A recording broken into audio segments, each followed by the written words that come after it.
Romains chapitre 5.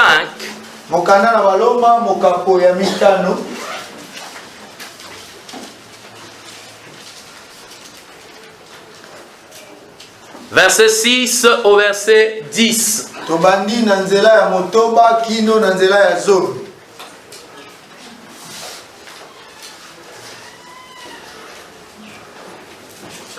Il est écrit ceci: car lorsque nous étions encore sans force, Christ, au temps marqué, est mort pour des impies. À peine mourrait-on pour un juste. Quelqu'un peut-être mourrait-il pour un homme de bien. Mais Dieu prouve son amour envers nous, en ce que lorsque nous étions encore des pécheurs, Christ est mort pour nous.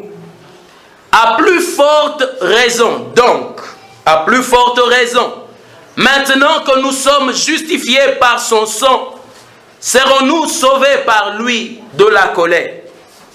Car si, lorsque nous étions ennemis, nous avons été réconciliés avec Dieu par la mort de son Fils, à plus forte raison, étant réconciliés, serons-nous sauvés par sa vie. Toujours dans Romains, nous allons au chapitre 8.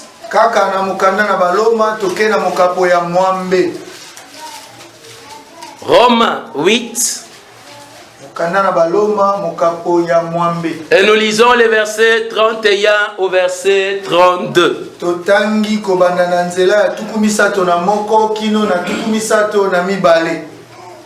Il est écrit ceci: que dirons-nous donc à l'égard de ces choses? Si Dieu est pour nous, qui sera contre nous? Lui qui n'a point épargné son propre Fils, mais qui l'a livré pour nous tous, comment ne nous donnera-t-il pas aussi toutes choses avec lui? Et puis nous allons dans 1 Corinthiens. 1 Corinthiens chapitre 11.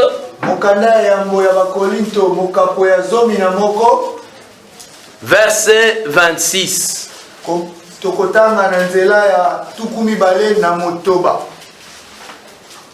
1 Corinthiens 11, verset 26.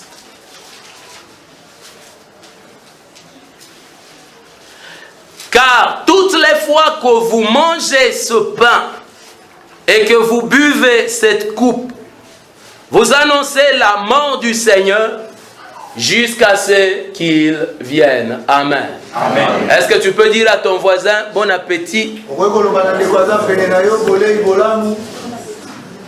Aujourd'hui, nous clôturons notre séminaire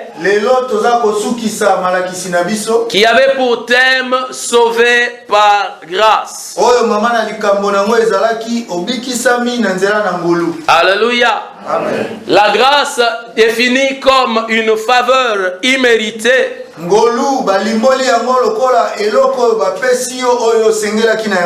avions dit que la grâce, c'est l'intervention de Dieu dans nos vies.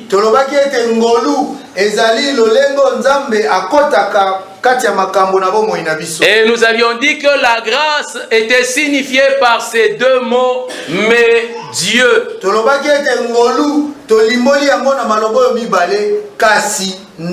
Cela était fonction de toute notre faiblesse, de tous nos péchés qui ont été révélés.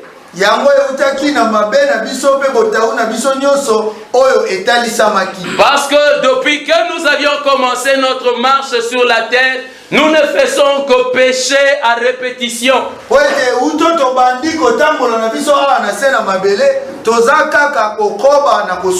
Nous péchons en pensée, en parole et dans les actes.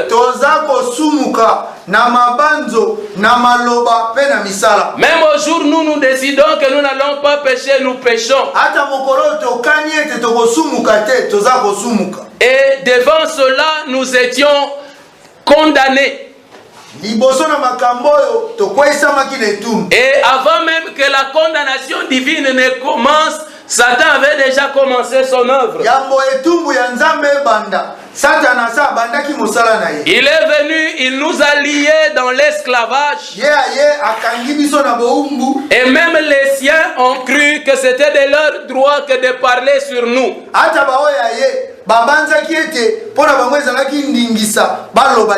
Et ils ont parlé, ils ont dit des choses qui ont été scellées dans les alliances. Et donc nos vies étaient perdues sans espoir. Mais Dieu, qui est riche en miséricorde, à cause du grand amour dont il nous a aimés, sans tenir compte de quoi que ce soit que nous étions, sans tenir compte de ce que nous avions, et sans même regarder à nos œuvres, a décidé de nous sauver. Lorsqu'on pose la question, mais pourquoi est-ce que Dieu a cherché à vous sauver? Qu'est-ce que lui va gagner?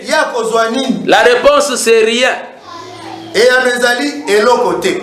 Même après que vous soyez sauvés, qu'est-ce que vous allez faire pour Dieu? La Bible dit rien. Parce que vous n'avez rien que vous puissiez donner au Seigneur. Alléluia. Amen. Parce que Dieu possède tout. Si c'est la louange que tu crois, les anges l'adorent depuis l'éternité, ils ne se sont jamais fatigués. Regarde seulement comment tu es en train de transpirer en cherchant un mouchoir.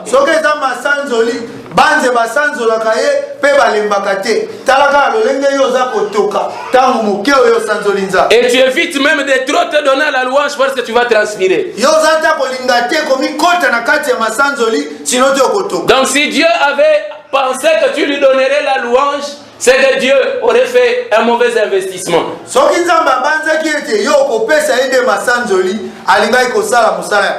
que tu ne comprends pas, c'est que Dieu a un standard de satisfaction élevé. Et qu'aucun homme ne peut atteindre pour satisfaire Dieu. Alléluia. Amen. C'est comme ça que Dieu est intervenu en grâce. Lorsqu'il vient nous sauver par grâce, la grâce n'est pas qu'une porte d'entrée, mais la grâce c'est toute la vie. La grâce nous a pris en charge pour tout. Lorsqu'il fallait être pardonné, la grâce est devenue le sacrifice. Lorsqu'il fallait présenter le sang du sacrifice devant Dieu, la grâce est devenue le souverain sacrificateur.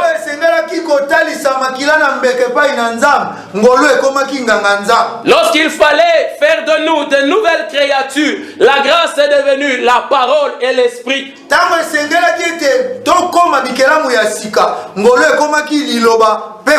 Lorsqu'il fallait que nous ayons en nous une vie nouvelle, la grâce est devenue le cep et nous sommes devenus les sarments.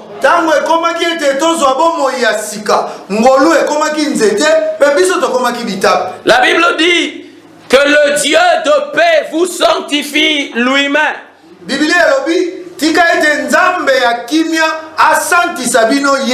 Quand il fallait nous sanctifier, la grâce est devenue le Dieu de paix.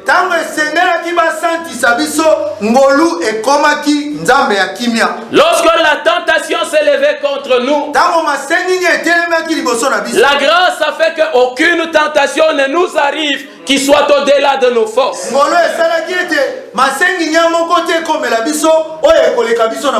Et même lorsque ça venait à notre niveau et que ça voulait nous dépasser, la grâce nous a donné le moyen de nous en sortir.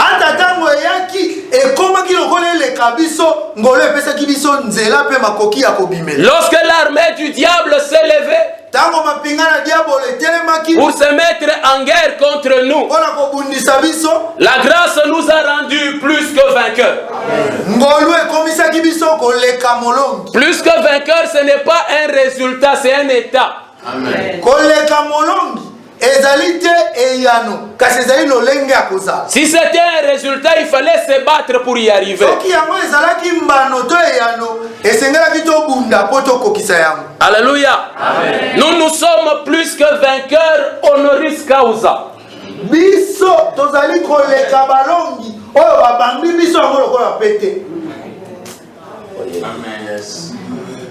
Je n'ai pas travaillé pour ça. Mais un jour, le roi s'est décidé. Il dit, à partir d'aujourd'hui, je te nomme vainqueur.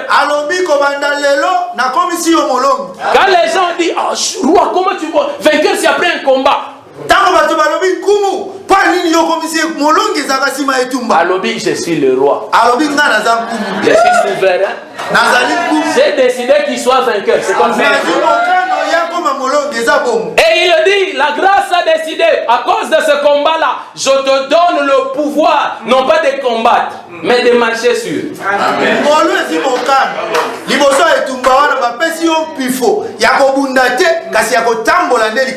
Ce n'est pas ton pouvoir, c'est son pouvoir.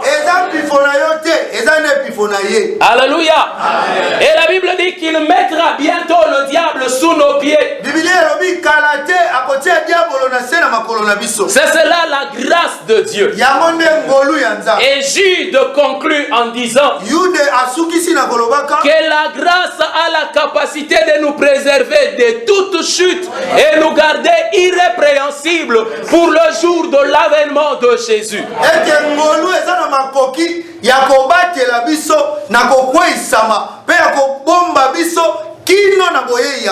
Et toutes ces choses que la grâce a constituées comme une provision pour nous,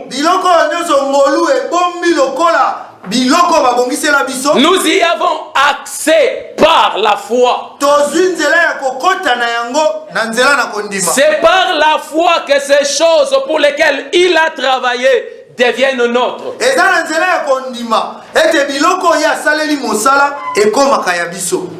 Dis à ton voisin que le pasteur a résumé les 3 jours.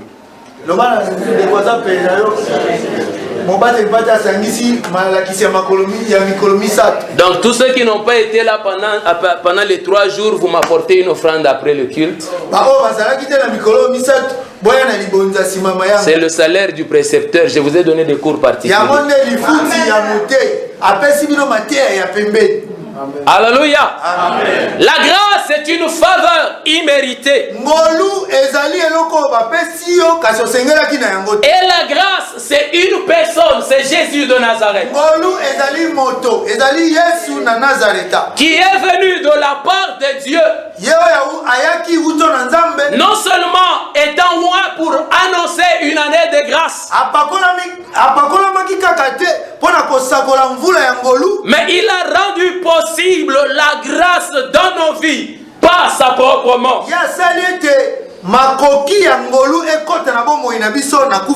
Non par un assassinat, mais il a donné sa vie.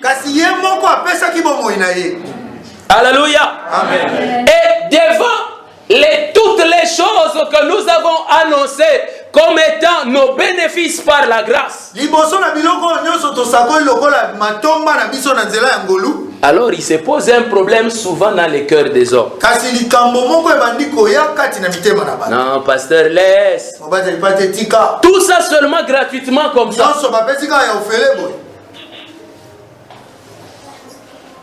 Pardonnez gratuitement. On est béni sans effort. Non. La vie chrétienne n'est pas comme ça. D'ailleurs, le royaume des cieux, il est arraché. Et c'est les violents qui s'en emparent. Toute violence, toute prière, tout jeûne, et toutes sortes d'efforts que vous pouvez concevoir dans votre vie chrétienne, si vous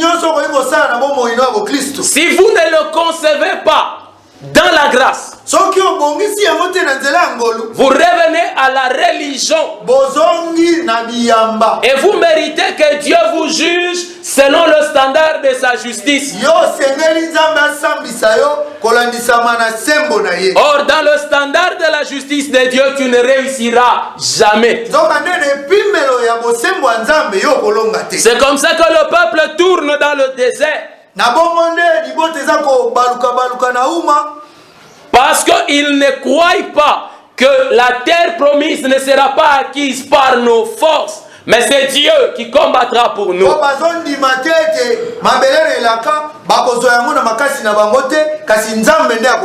Dis à ton voisin, pas par ta force, Dieu te donnera. Amen. Amen. Alors, devant la grandeur des privilèges que nous annonçons dans la grâce, beaucoup disent que c'est trop. Mais ce qui m'étonne, moi, c'est que les mêmes personnes, quand on leur explique comment Élie a préparé son autel, et a mis son sacrifice, et il a prié, et le feu est descendu. Alors les gens disent, il faut aussi préparer l'autel comme Élie, pour que Dieu vous réponde.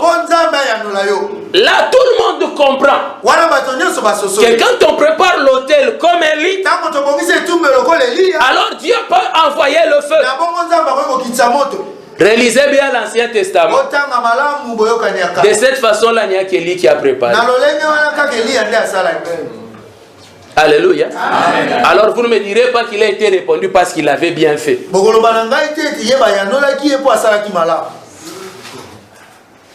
Quand on dit aux gens que Salomon avait offert beaucoup de sacrifices, c'est pour cela que Dieu est venu lui dire, demande-moi ce que tu veux. Personne ne pose un problème. On trouve ça normal. Est-ce qu'ils ont même ils ne demandent même pas l'explication. Ils disent c'est bon, oui c'est bien. Il a tellement donné qu'il faudrait que Dieu fasse ça. La seule chose qui fait que l'on ne comprenne pas la grâce, c'est que le prince de ce monde des ténèbres voile l'intelligence des gens afin qu'ils ne voient pas briller la gloire de Dieu dans l'évangile.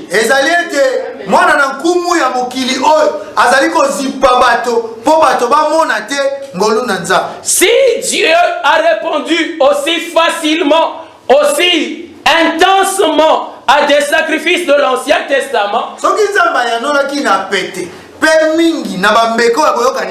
avec des choses glorieuses, dites-moi maintenant, qu'est-ce que Dieu peut donner comme réponse lorsque le sacrifice c'est son propre fils?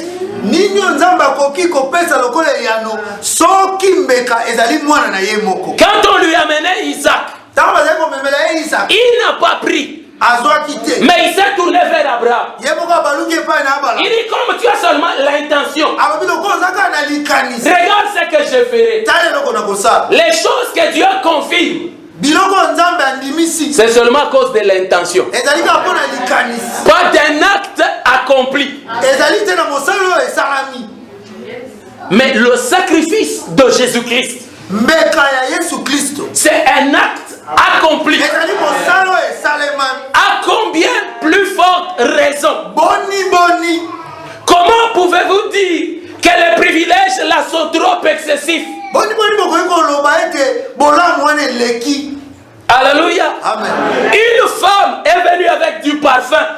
Un parfum avec un prix connu. La versée au pied de Jésus en ne disant rien, au non seulement de l'odeur du parfum. Jésus se retourne et il lui dit, tes péchés sont pardonnés. Pour un parfum. Alléluia. Amen. À combien plus forte raison boni boni. Dieu ne pardonnerait-il pas les péchés de celui qui lui apporte un sang parfait,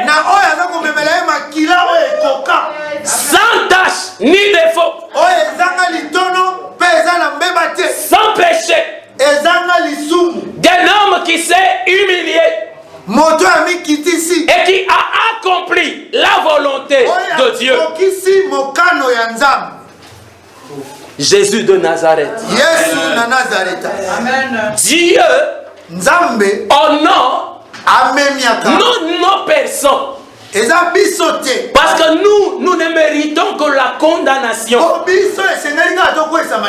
Les privilèges de la grâce sont libérés par Dieu pour honorer le sacrifié. Amen. Le sacrifice, c'est-à-dire Jésus de Nazareth. Voilà pourquoi prophétiquement Jésus disait, quand vous prierez, ne demandez rien à votre nom. Parce que si vous demandez quelque chose en votre nom, Dieu ne verra pas le feu de la délivrance, il enverra le feu du jugement.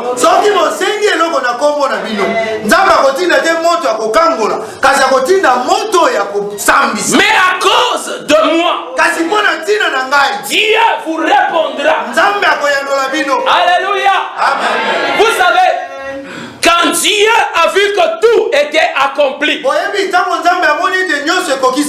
il commence par faire une chose. 3 jours après, il ressuscite Jésus. Il dit non. Ce sacrifice ne suffit pas. J'aimerais vous dire ceci. Quand le sacrifice monte à Dieu, Dieu réagit.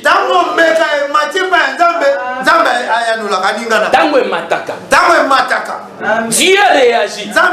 Du temps d'Abel, Dieu avait réagi. Et même Caïn avait vu. Même si lui n'était pas agréé, mais il a vu.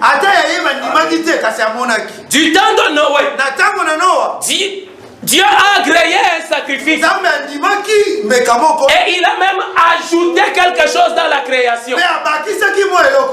Alors que pour lui, il avait dit non, il vit que tout cela était très bon. Parce que devant le sacrifice, Dieu réagit. Mais lorsque le sacrifice de Christ est monté devant Dieu, Dieu est devenu mal à l'aise. Il le ressuscite des morts. Il dit ce n'est pas suffisant. Il lui donne un nom qui est au-dessus de tout nom. Il dit non, ce n'est pas suffisant. Il dit il faut que j'ajoute. Alors lui rappelle. Il dit mais tu sais je n'ai pas fait ça pour moi. Je ne cherchais pas un bénéfice pour moi. Et les gens pour qui j'ai fait. Alors Dieu dit quiconque invoquera ton nom, il sera sauvé. Alors les gens disent alléluia.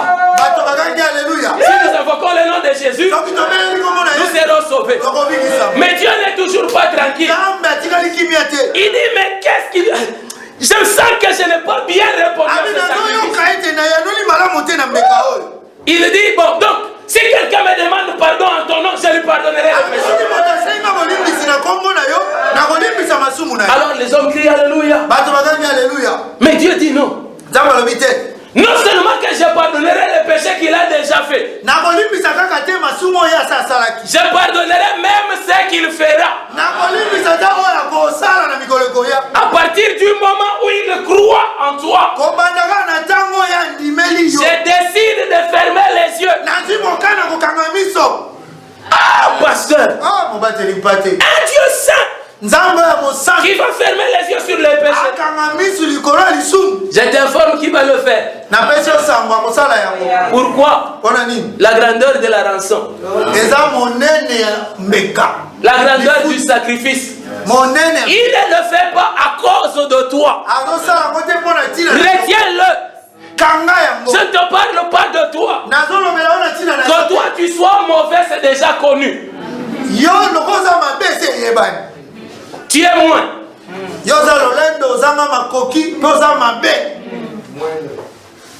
Moins. IN. Seulement ça, pas S.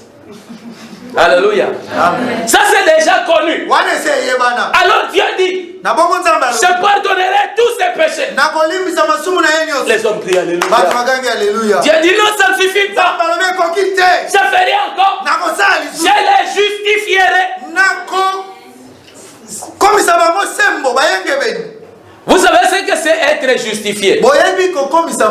C'est plus que pardonner. Pardonner suppose qu'il y a une mémoire du péché. Mais la justification, on te fait comme si tu n'avais jamais rien fait. On fait disparaître le casier judiciaire. C'est comme ça qu'au ciel, si tu ne le savais pas, je t'informe. Pour ceux qui croient en Jésus, il n'y a pas un livre de souvenirs des péchés. Si un jour nous passerons par le jugement, ce ne sera pas le jugement de nos fautes. Ce sera le jugement de nos biens. Un jour on parlera de ça. Pourquoi est-ce que Dieu a fait ça? Alléluia. Amen. Et Dieu reste sur son trône. Il dit non, ça ne suffit toujours pas. Vous savez, le sacrifice de Jésus a rendu Dieu fou.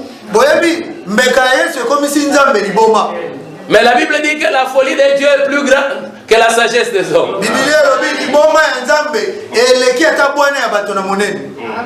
Alors Dieu dit, non seulement que je les justifierai, je les glorifierai.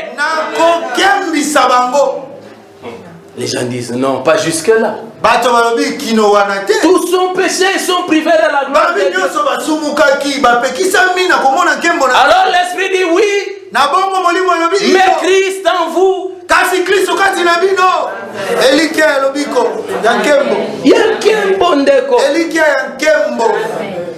On était privés de la gloire.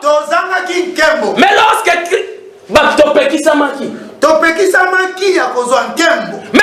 Christ entre en nous, la gloire est devenue notre espérance. Alléluia. Amen. Bon, les gens disent non, maintenant là ça suffit. Dieu dit non. Il est à cause du sacrifice.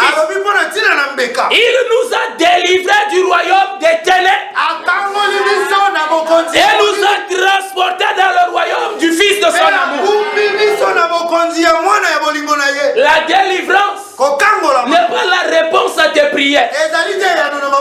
La délivrance, c'est un privilège de la grâce pour lequel tu n'as même pas besoin de faire d'efforts. Dis à ton voisin, Dieu te doit la délivrance. C'est ton droit. Alléluia. Amen. Tu es né libre. Parce que Christ a tout accompli. Dieu, mais ça suffit. Il dit non. Il a dépouillé les dominations et les principautés. Il a renversé l'accusateur des frères. Et il l'a placé comme un marchepied. Vous savez, l'une des meilleures révélations de la grâce, c'est lorsque Marthe était en train de chercher à servir Jésus, en train de se battre pour faire plaisir à Jésus.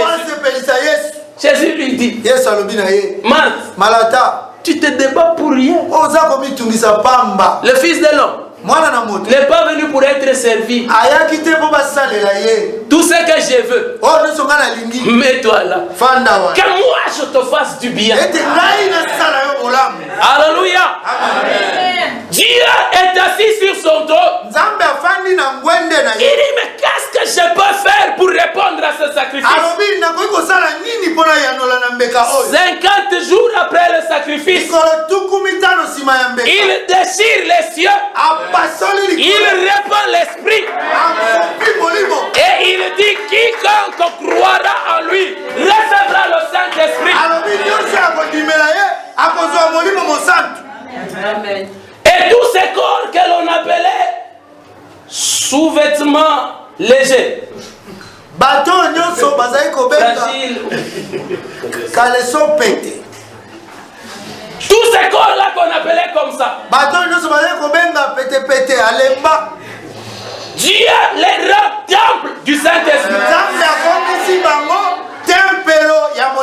Non, ne me dites pas que même la prostituée de Magdala a reçu le Saint-Esprit.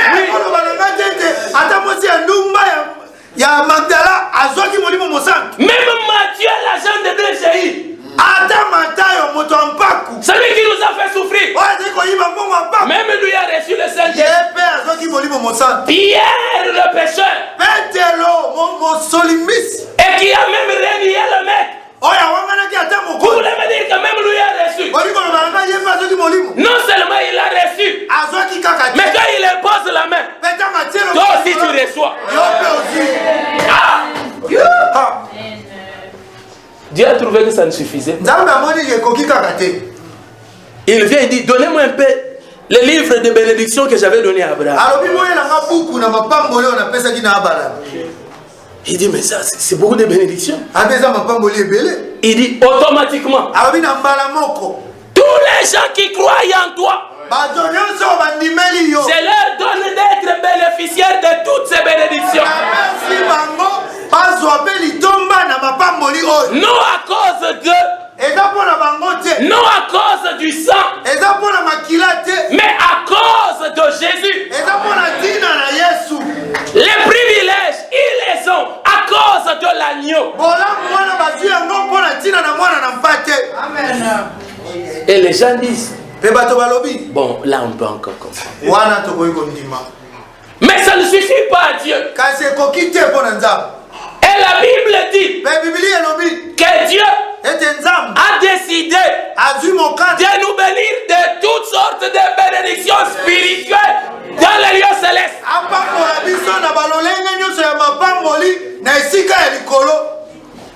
Tu vois, quand tu vois quelqu'un qui voit beaucoup de visions,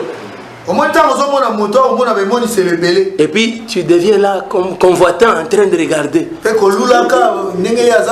Ah, si je pouvais avoir. C'est seulement parce que tu ne sais pas. Tu as. Il t'a béni de toutes sortes. C'est-à-dire que si dans les bénédictions spirituelles il y a voyager dans l'air, tu as aussi ça.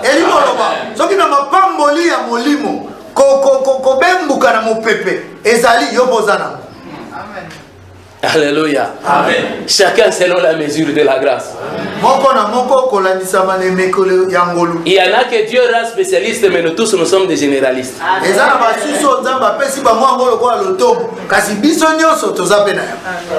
Toi, tu as vraiment compris ça.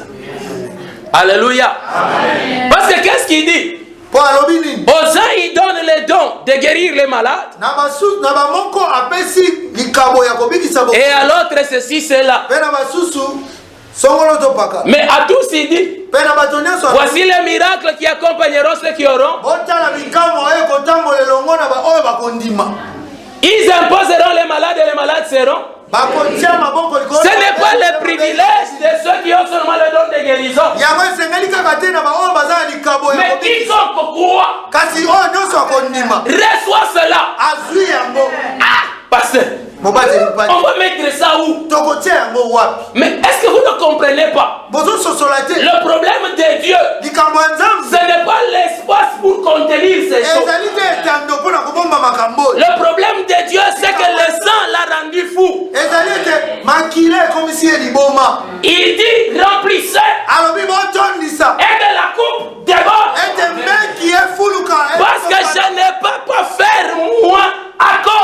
sacrifice. Alléluia. Amen. Il dit ça ne suffit pas. Ils sont devenus mes enfants. Mais je vais encore faire plus. Quiconque croit devient automatiquement sacrificateur. Vous savez, en Israël, Dieu disait ceci, que tu regarderas le sacrificateur comme un homme saint.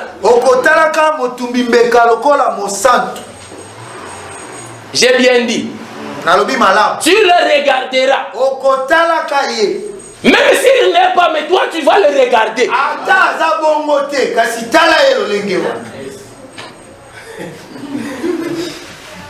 Alléluia. Amen. Et ça c'est les privilèges de la grâce. Le peuple d'Israël, Dieu l'avait mis à part par rapport aux nations. Dans la nation d'Israël, Dieu met à part une tribu, la tribu de Lévi. Dans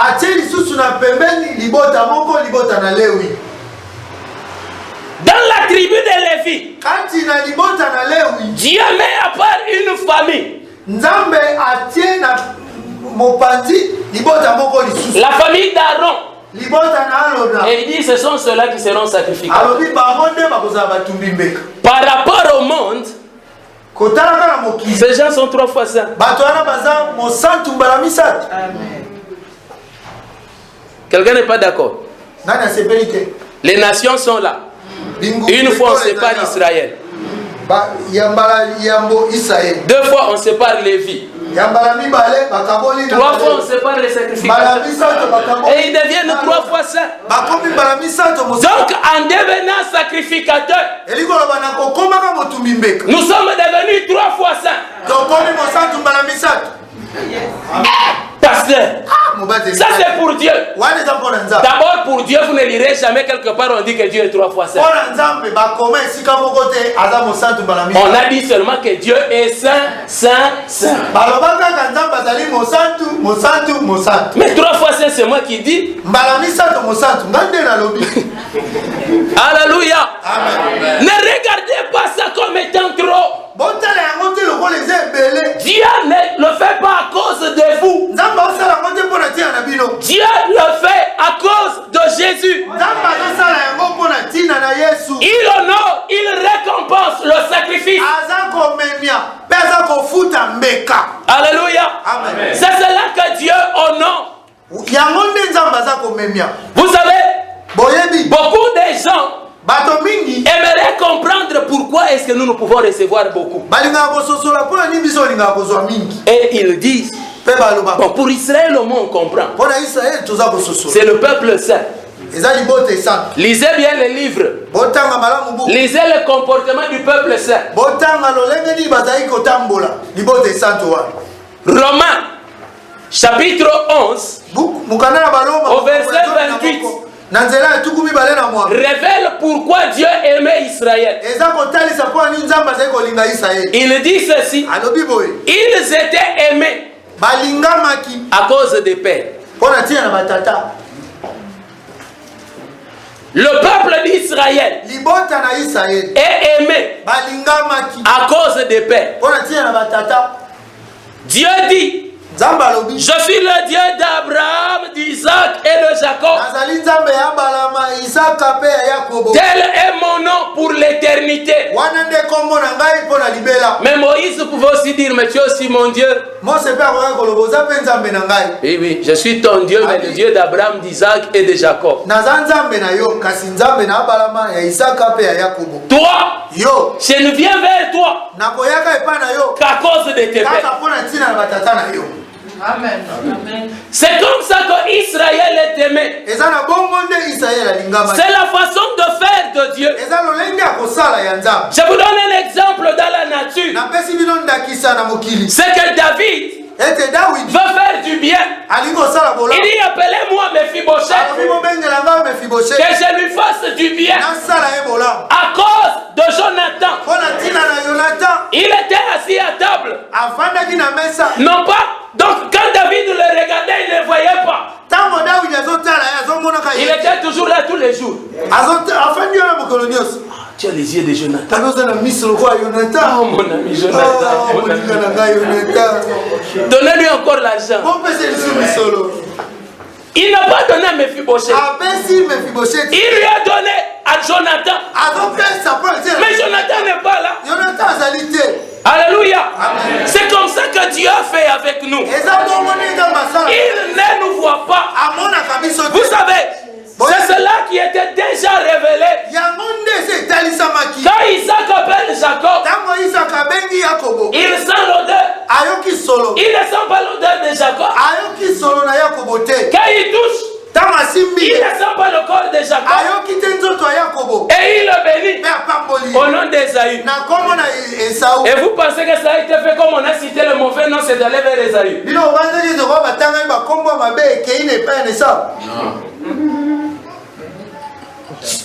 Isaac a béni Jacob en disant Ésaü mon fils premier-né.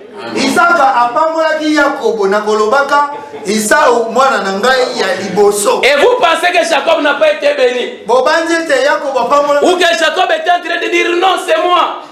Change de nom. Alléluia. Amen. Mais pourquoi est-ce que vous voulez être béni en vos noms? Allez auprès de Dieu et dites-lui bénis-moi à cause de Jésus, enrichis-moi à cause de Jésus, délivre-moi à cause de Jésus, envoie des armées combattre pour moi, pas à cause de moi. Parce que si tu veux me regarder moi, tu verras que j'avais choisi ma femme le matin. Amen. Mais à cause de Jésus, je suis parfaitement méritant de la bénédiction. Comprenez d'où viennent les privilèges de Allah. Ça ne vient pas de vous. C'est le don de Dieu. Pas le don de Dieu à vous. Quand Dieu a donné, Dieu a donné à Jésus. Mais vous savez quoi? Les Romains avaient bien fait. Ils avaient trouvé les mains de Jésus. Comme ça, quand Jésus met comme ça, tout ce qui entre passe par là. Et la Bible dit par ce meurtrissure, c'est vous qui êtes guéris. Ce qui a été souffrance pour lui devient bonheur pour vous. Nous nous réjouissons de la souffrance de Jésus. Même si on a dit qu'il ne faut pas se réjouir de la souffrance de quelqu'un, mais pour Jésus là on est content. Parce que sa mort nous a donné la vie. Son arrestation nous a donné la liberté. Sa résurrection nous a glorifiés. Nous sommes honorés à cause de lui. Et la Bible dit, ça ne suffisait pas à Dieu. Et puis Dieu dit, quoi que ce soit que vous demandiez en son nom, je vous le donnerai. Est-ce que vous imaginez? Est-ce que Dieu n'a pas calculé qu'un jour je peux prier et dire que Hervé meurt?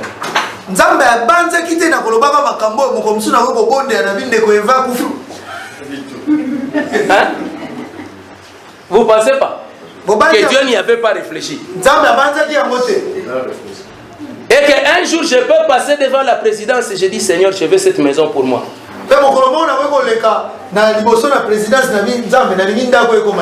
Hier j'ai passé à côté de Saint-Luc.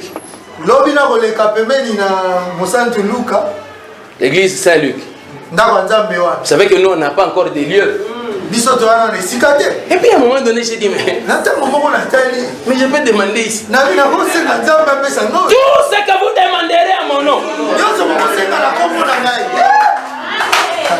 Oh, est-ce que c'est moi qui ai dit?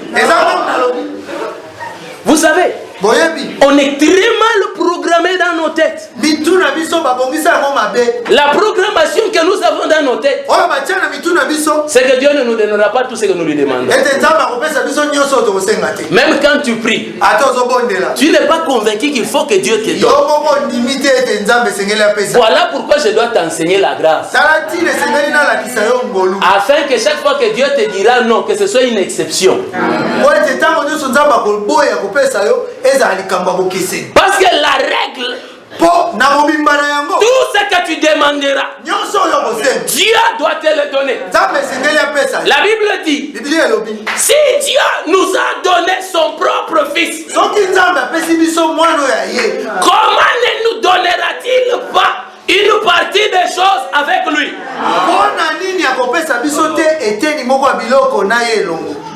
Toute chose, pas une partie. Aujourd'hui, tu peux même dire à Dieu, Seigneur, aujourd'hui je vais porter ton habit. Amen. Mais, Amen. C'est comme ça que vous voyez, quand vous regardez, dire, ah, pasteur, on est ici. C'est ça, non? C'est comme ça que Paul disait que quand les Juifs entendaient ces choses, ils disaient ça et c'est un scandale. Et les Grecs regardaient, ils disent tu es fou. Comment Dieu peut te donner son habit? Tu vas le porter comment? Est-ce qu'on a dit il faut savoir comment le porter? On a dit tout ce que tu demanderas, il va donner. À partir d'aujourd'hui, la Bible te dit que pour tout ce qui concerne les promesses de Dieu en Jésus-Christ, il n'y a que oui et amen. Pour dire que quand tu dis Dieu, je veux ça que tu avais donné à Abraham, la réponse que Dieu peut te donner, c'est seulement oui. Qu'il en soit ainsi. C'est cela la grâce de Dieu. Un excès de privilèges. Parce qu'il a dit, je suis venu afin que mes brebis aient la vie et qu'elle l'aient en abondance. Alléluia. Amen. Donc tu dois commencer à t'asseoir, tu te mets comme ça, tu dis qu'est-ce que je n'ai pas encore demandé. La Bible dit, vous n'avez encore rien demandé à mon nom. Demandez et vous recevrez afin que votre joie soit parfaite. Quand tu ne reçois pas, fais une marche de colère. Tu dis oh non. Peut-être que Dieu voit les liens de la famille. Est-ce que Dieu t'avait dit que dans ce que tu demanderais là, il y a des choses qu'il ne pourra pas donner à cause des liens de famille?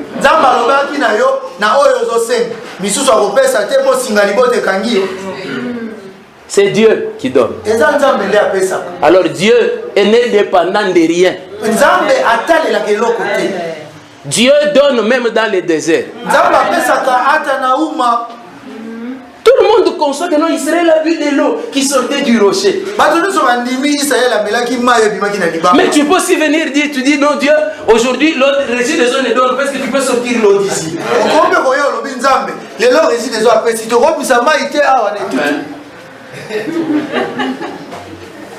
Oui, Bobo Taba Isaac. Parce que quand on annonce la promesse de Dieu, vous riez. Alléluia. Amen. Y a-t-il quelque chose qui soit impossible de la part de l'Éternel? Le sacrifice qui est devant lui est digne que Dieu libère toutes ces choses pour toi. Alors quand tu iras vers lui, vas-y ayant la pleine conviction de la grandeur du sacrifice. Kende kuna na kondimaka na mobimba na monene ya mbeka. Mets devant lui le sacrifice. Tia liboso na ye mbeka. Dis-lui sans l'odeur. Loba na ye yoka solo. Et réagis pour ma maison, pour ma vie. Et je t'assure, rien de ce que tu demanderas ne restera sans effet. Je suis déjà en train de te voir comment tu seras béni. Je suis en train de voir comment les exaucements vont commencer à te poursuivre. Et non seulement que ça va te poursuivre, tu vas changer de prière pour dire Dieu non, arrête, ça suffit.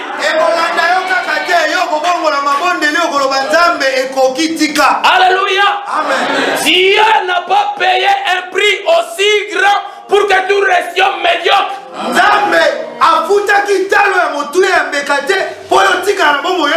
Quand je parle au Seigneur, je lui dis s'il en est ainsi, il fallait rester là-bas.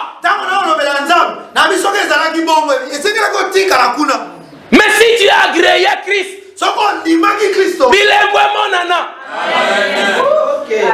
alléluia. Il a agréé Élie, des signes se sont vus. Il a agréé Noé, des signes se sont vus. Il a agréé une prostituée, des signes se sont vus. Agréé aussi le sang pour moi. Agréé le sacrifice de la croix. Le sacrifice de Golgotha. Et qu'il y ait des signes dans ma vie.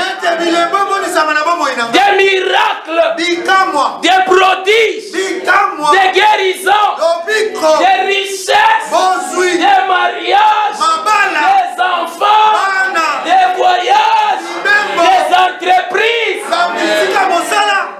des promotions, même la présidence, le trône des ministres, ADG, directeur, professeur d'université, à cause du sang de Jésus. Que Dieu te rende possesseur de ces choses. Et quand tout le monde dira mais tu es indigne de ça, dis-leur que oui, j'en suis indigne. Mais Dieu. Alléluia. Amen. Mais Dieu, il dit toutes les fois que vous prendrez la coupe, vous annoncerez ma mort. Il dit que ma mort ne soit pas oubliée. Parce que ma mort est la base de toute bénédiction pour vous. Le problème des chrétiens, c'est qu'ils s'appuient sur eux-mêmes. Sur le nombre de voyages qu'ils ont fait à la montagne. Le nombre de jeunes qu'ils ont fait. Toutes ces choses-là n'ont pas de valeur aux yeux de Dieu. À moins que vous ne les fondiez sur le sang de Jésus. Alléluia. Amen. Priez, je prie. Jeûner, je jeûne. Chasser les démons, je chasse. Mais j'ai aussi appris la valeur de la mort de Christ. Alléluia. Amen. Ce que vous gagnez aujourd'hui, facilement, cela lui a coûté. Ça lui a coûté de naître d'une vierge.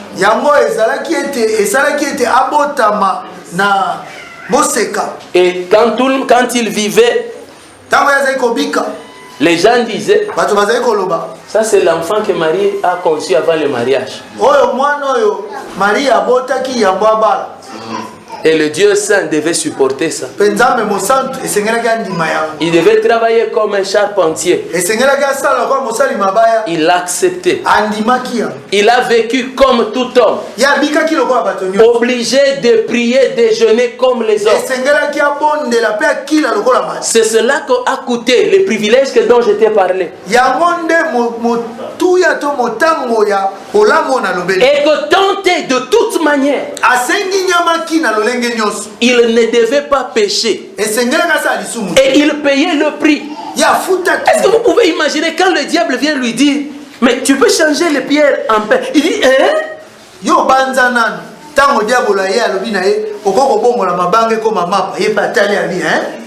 Mais il devait quand même se retenir. Le but, ce n'était pas pour lui. Tout ça, il ne le faisait que pour toi. C'est comme un père qui dirait à ses enfants, vous voyez tout ce que j'ai fait aujourd'hui, c'est vous qui en mangerez le décompte final. Vous pensez que quand les héritiers vont prendre le décompte final, on leur dit non, mettez-vous aussi sur les bureaux, travaillez même 2 heures.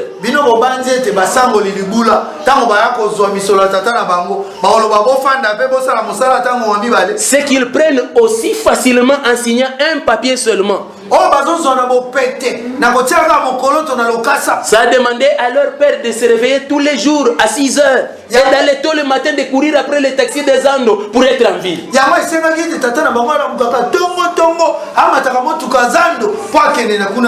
Alléluia. Amen. Il dit quand vous célébrez la scène, vous vous rappelez que ce que je vous ai donné, c'est le fruit de ma souffrance. Ce que vous recevez, c'est parce que moi j'ai été brisé. Et comme mon sacrifice n'était pas imparfait, alors les privilèges que vous recevrez ne doivent pas être imparfaits. Alléluia. Est-ce qu'on peut incliner nos têtes dans la prière?